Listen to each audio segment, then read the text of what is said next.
আমার প্রশ্ন, সফরে ট্রেনে সংরক্ষিত কামরাতে মহিলারা বোরখা পরে দাঁড়িয়ে সলাত আদায় করতে না পারলে সিটে বসে সলাত আদায় করতে পারবে কি, জানাবেন ইনশাআল্লাহ। সাধারণত ট্রেনে দাঁড়িয়ে সলাত আদায় করা যেতে পারে। ট্রেন বেশি ঝাঁকানি খাই না, ট্রেনে যতটা চড়েছি চলতে পারে। কিন্তু যদি বেশি ঝাঁকানি খায়, যাতে আশঙ্কা থাকে যে আছাড় খেয়ে নেব, পড়ে যাব, তাহলে ফাত্তাকুল্লাহ মাস্তাতাতুম, যথাসাধ্য আল্লাহকে ভয় করো, যথাসাধ্য আল্লাহকে ভয় করো। তখন বসে পড়া যাবে, বসে পড়া যাবে। তার আগে জেনে নিতে হবে যে সামনে স্টেশনে ধরেন একটা জংশন আছে, সেখানে 15 মিনিট থামবে, 10 মিনিট থামবে, আর সেখানে সলাতের রক্ত থাকছে, আর সেখানে আরামসে আমি 4 রাকাত নামাজ পড়তে 7-8 মিনিট লাগবে, আমি পড়ে নিতে পারবো। তাহলে ট্রেনের উপর সলাত হবে না।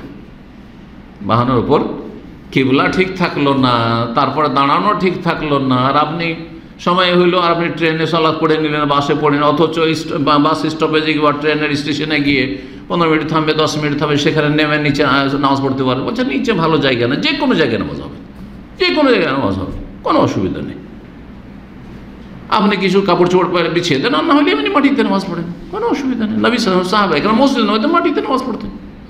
জি, যতক্ষণ পর্যন্ত আপনি পুরোপুরি দাঁড়িয়ে শর্ত পূরণ করবেন, কিবলা ঠিক রেখে সালাত আদায় করতে পারছেন ওয়াক্তের ভিতরে, তাহলে আপনার জন্য দাঁড়িয়ে পারবেন ফরজ, আর বসে পড়ছেন জায়েজ নয়।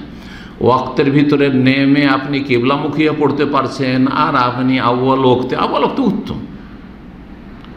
এই উত্তমের জন্য আপনি রুকুন না ফরজ শর্ত ছেড়ে দেবেন। শর্ত হচ্ছে কিবলামুখী হওয়া, শর্ত হচ্ছে দাঁড়ানো, সুতরাং সেগুলি ছাড়া যাবে না, এইভাবে নামাজ হবে না। কিন্তু যেমনটা বললাম যে দীর্ঘ সময় ধরে ট্রেন চলছে, আর ট্রেনে ঝাঁকানি খাচ্ছে, দাঁড়িয়ে পড়াও যাবে না, আর নামাও যাবে না, রিস্কি আছে। অনেক সময় নামলে, একা আছেন হয়তো, নামলে মাল সামান চুরি হয়ে যাবে, এইটাও একটা কারণ যে নামনি।